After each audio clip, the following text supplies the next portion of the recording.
Now, this is Hong Kong in cultural heritage. In Hong Kong, we have what we call the Antiquities and Monuments Department, AMD. That belongs to the Hong Kong government. It's under the LCSD, that is Leisure, Culture and Service Department. That's those guys who are in charge of parks, museums, and so on. So they have created, a cultural heritage. This study was conducted in 2005, 2006, and they came up with all this. Some of my students were part of that. So they have identified about 300 sites and more. In fact, there are more now because they've recently added a few, like, the big mansion, one mansion, I can't remember where, but near the peak, there is a big mansion, a previously rich man gave, they don't, what I'm talking about. So those are there. They have monuments, about 80 of them. They have heritage trails, and they have so many others that we still don't know. They actually have the war heritage. You can look at, they have tunnels where people used to stay during the war. Those are war relics, but they can be considered as heritage. They have not done so yet, but I think they might. This is an example that I wanted to put together in terms of heritage and to see what we are trying to do now with our own heritages. This is Tolo in Guangdong province. Have anybody been there? It's not very far from here, but it's a Hakka village. So these are what they are known for. This is basically how they look like. But you see, we like them, and they are all going, attracting people for visiting, like tourists, and so on. So Tolu is there, but people who are creative, they still want to maintain. You don't want to go far to see. You want to have it close to you. So this is, what they do. This is historical, thousands of years. But this is how it looks like. And this is, so many families, living together. In the modern times, Hong Kong is thinking ahead. And they are trying to show that they can also develop something. And that's what they did.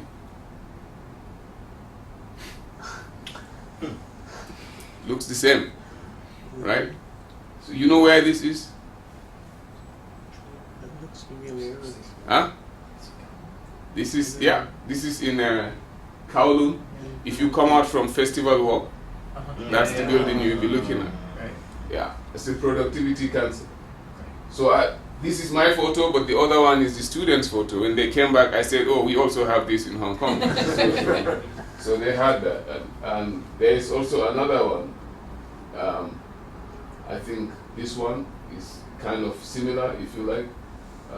So that shows to you that heritage can actually be promoted, and there is innovation and creativity, so heritage can continue to be shown. This is the map of Hong Kong. I don't know why I put this, but just to show you that they have what they call antiques, relics. Okay, so all of them. By the way, this is Hong Kong Island, this is Lantau Island, and this is Kowloon and the New Territories. So that's what they have. So they also have built heritage. So quite a lot of them. Like the old post office, the Marina Bay, and so on. They also have another category because the built heritage is in 2-3 categories. They also have the temples. Okay, I know you are familiar with all those, so temples are many. They have other sites of cultural interest, and those can be, either homes of people and so on. Now, festivals are also considered heritage resources, because they are festivals. People come back for them, and they participate. Now, the first part is natural. So I'm looking at cultural. So we look at natural. So natural heritage is basically places where you have geological or biological features, okay, so that we have not yet changed. And you have habitats, or maybe animals and plants, that are staying there, and those are areas where maybe they are not staying in any other place except in one particular environment. When those happen, they are there historically, so for a very long time, evolutionary process, and they also get involved in geological processes, and indeed biological evolution, and there is interaction. So we get interacted. If you are familiar with like rice farming or tea farming or dairy, getting milk, and so on. So all those areas can actually be considered, as heritage places. There is also, if you like, sometimes they are a bit extraordinary. There is a place, okay, in Hong Kong we have geological formations, right? So we have geopark. So I didn't want to show geoparks for you. I'm on the committee of the Geopark Research Group. And there is also Dangsha in China, in Guangdong, China, just very close here. That's also the Geoheritage Park, which is recognized by UNESCO. So there are many. Now some of them, they are very important natural habitats. So because some kind of species, vegetation, plants, animals, they tend to live there, and they are very comfortable. In Hong Kong, we have a very rich countryside. By the way, how many percent of Hong Kong is countryside? If you know? 60. 60%? Okay. 30%? Countryside. Huh? Countryside. Yes, countryside. He's very close. If I'm grading, I will give you a B+. Yeah, the whole of Hong Kong is about 70% countryside. Wow. 70%. So what you are seeing here is the built area, the built environment in Hong Kong. The built environment is about 21%. Okay, and that is why everybody thinks we are crowded, so many people. But we have so many space. But the government is not willing to open up those spaces, for so many reasons. So there are so many reasons. But there is country park, which is protected. So the protected areas are 41%. But countryside, when I mean countryside, it means also some village areas that are not under protected, policy systems. So that's so there is a lot of it. In terms of ratio, Hong Kong is second to Venezuela only, because Venezuela has the highest protected area in the world per percentage of land area. Hong Kong is second. We have also almost the abandoned villages, because these are villages that nobody lives in. If you go around the New Territories, you go hiking, you will be seeing some of those villages. There are so many of them that nobody lives there, and sometimes it's difficult to get there. And some of them are more than 400 years old. In fact, one villager told me that their village is over 1,000 years old. But we didn't believe him, because we went around. I was with students, so we were looking at. But we did our own investigations, and we found out that it was very much less than 300 years old. But he was telling us about generation and generation But so we know because we can detect, we can identify using scientific means. But there are many, and those are actually resources. So the question we always ask is, what are you going to use those abundant areas for? What are you using them for? Now, wherever you find abundant villages, that means that there must have been civilization. Okay, so civilization is just not now with iPad and iPod, right? It's a long time ago when people started learning how to do farming. That was the beginning of civilization. In the new territories, you find lots of them. And we consider those as both cultural and natural. And that's simply, this one is very close to Fan Lane. That's Lok Keng area. Lok Keng, very close to Fan Lane.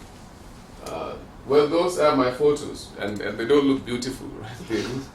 In fact, that one was taken before digital camera was here. That was when I had that photo. But now digital camera will allow you to take 2 times, 3 times, one more, that's really something else.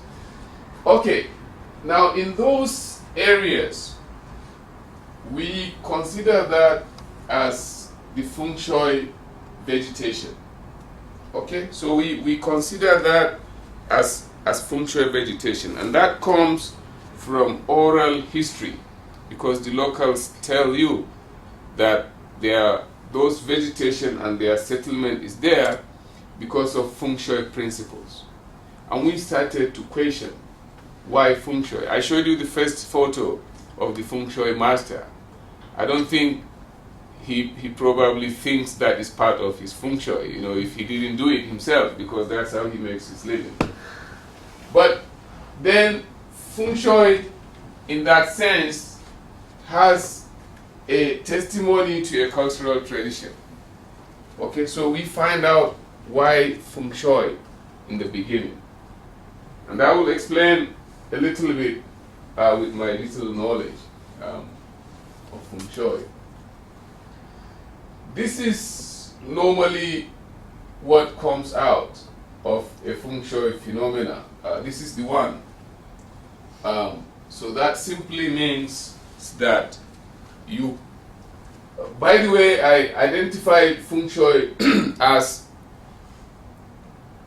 I just put all of this down, I identify feng shui as a science of placement. Okay, so a science of placement. That means a science of deciding where you want to place what. Okay, so a science of deciding where you want to place what. And so this is what they do here. And I'm not going to go into yin, yang, yin, chi, and so on. I think that is for other people to do.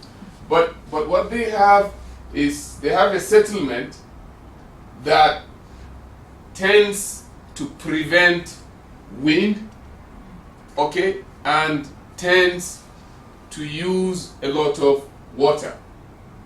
Okay, so because in that settlement, it's always behind, if you like, a mother hill, right, or a mountain, and then right below that mountain, you got chunks of vegetation, a vegetation community.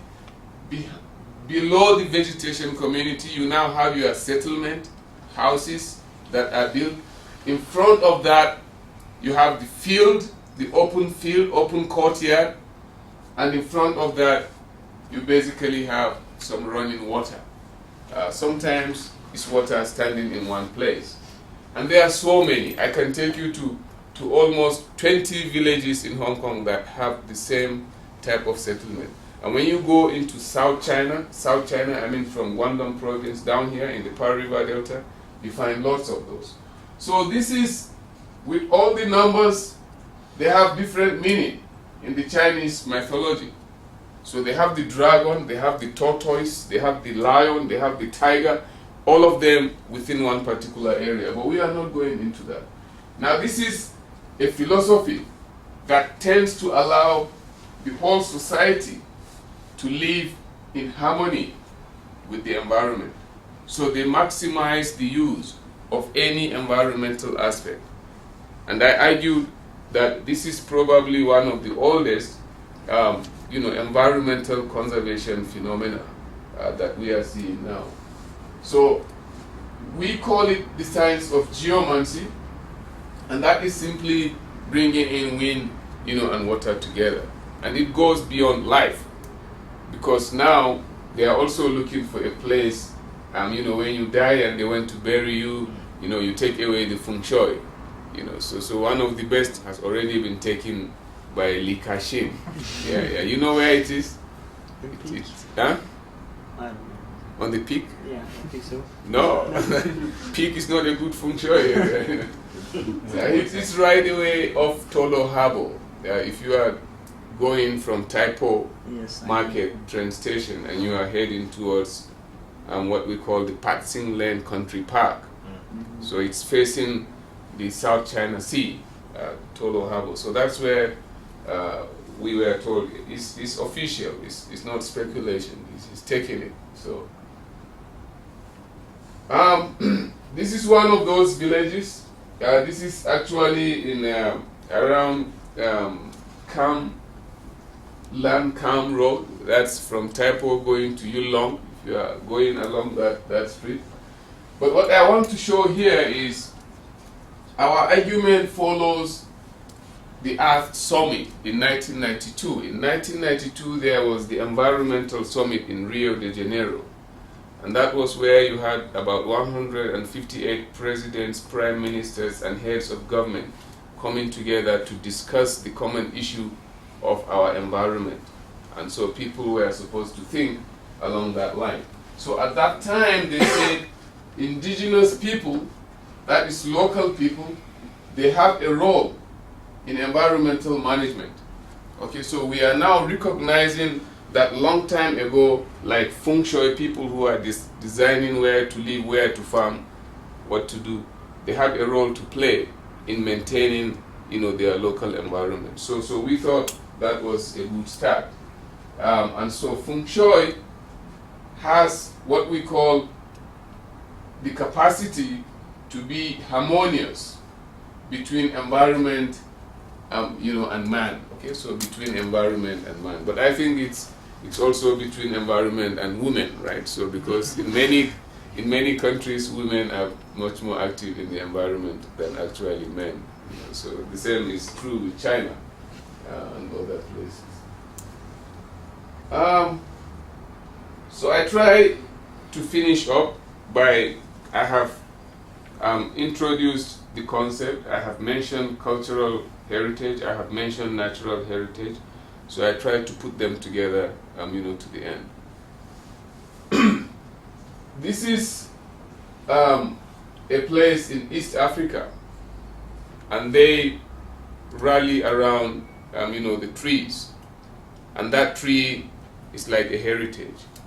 So in many cases, if you have such trees, if by any chance typhoon, wind, fire gets the tree away, then they feel that something very significant is taken away from the society. And we call them heritage trees. So there are many. In Hong Kong, we have heritage trees. By the way, there is a tree management office in the Hong Kong government. You know about that? So there is tree management office. My good friend is the head. That started about 4 years ago now. It's a big office. And that's why if you are walking around, you see some trees, you notice they are tagged with a number written. So, and they are computerized because they can be able to identify where they are. But not all of them are heritage trees. Some of them are heritage trees. This is Hong Kong. And I'm sure you must have seen many of these type of trees with their gods. Okay, so because sometimes you have 3, 4, or 5 gods, god of tree or god of land, and with a little temple. This is a banyan tree. Okay, so they're either ficus, banyan, microcarpa, and so on. So within the city, we also have, they also have a place where they tend, to worship trees. This is in Sri Lanka. Okay, so they also have their own heritage trees. I just give a few examples. I can go on and on. We have from Korea, we have from Japan, we have from Africa in different countries. So they're all many, but I just pick a few, to share. And this also is in Hong Kong. You've seen this? That's the wishing tree. That's the original one. The wishing tree. So when you get married, you go there, you tie your orange and throw it. If it sticks there, then you are lucky. If it didn't stick, then you are gone. Yeah, Break up. Oh yeah, you break up very soon. So, and they do that all the time, for the New Year. But this is the original tree. That tree is actually dead now because there was a fire incident, and the oranges were so many, and it was heavy. So it collapsed. So what they did, they put this up. I took this Chinese New Year on the last day of this year, Chinese New Year. So this is artificial tree, and even the oranges are actually plastic. So the lychee is all plastic, So everything is plastic. But the idea is, they have that feeling that, they are going for gold, right? So you throw it up. If you are lucky, you are lucky. If you are not lucky, yeah. So Is it near Big Buddha? Huh? Near Big Buddha? No, it's not in Big Buddha. This is in Taipo. Okay. Yeah, this is in Taipo. In the Big Buddha, they don't do this. Okay. The Big Buddha is different. They have a different philosophy in the Big Buddha. Yeah. So this is in Taipo. It's on the road Cycle track? Huh? I think I saw once when I was biking. Yeah. It's very near. Yeah, well, you will not miss it because it's on the main road. If you are on the road from that roundabout after Taipo and you are going to Yulong, that's where it is. Lam Chun Valley. Lam Chun Valley. It's on Lam Chun Valley. It's called Lam Kam Road. So that's where it is. Now, this is also one of those heritage trees. This is in Malaysia, so in the rainforest area. But this is not the biggest. Sometimes you can have one as I have seen one where if you hold your hands like this, it will take about 39 people to go around the tree. Yeah, 39 people, and that is really that's big. In Hong Kong, we have one that you can, I think 12 or 13 people can actually hold hands around that tree, and that's somewhere on Lantau Island. Yeah, Lantau Island. So I will be finishing now, but I thought I would also show you that I also love trees. I go to touch them sometimes. This is not my photo, somebody else. We also try to look if there is an anthropology. I just learned that anthropologists, they always like to put themselves on the photo, when they are showing it. So I thought, why not? So okay. So finally, if you look at all those, heritage places that are both cultural and natural, there are many in the world and they are growing.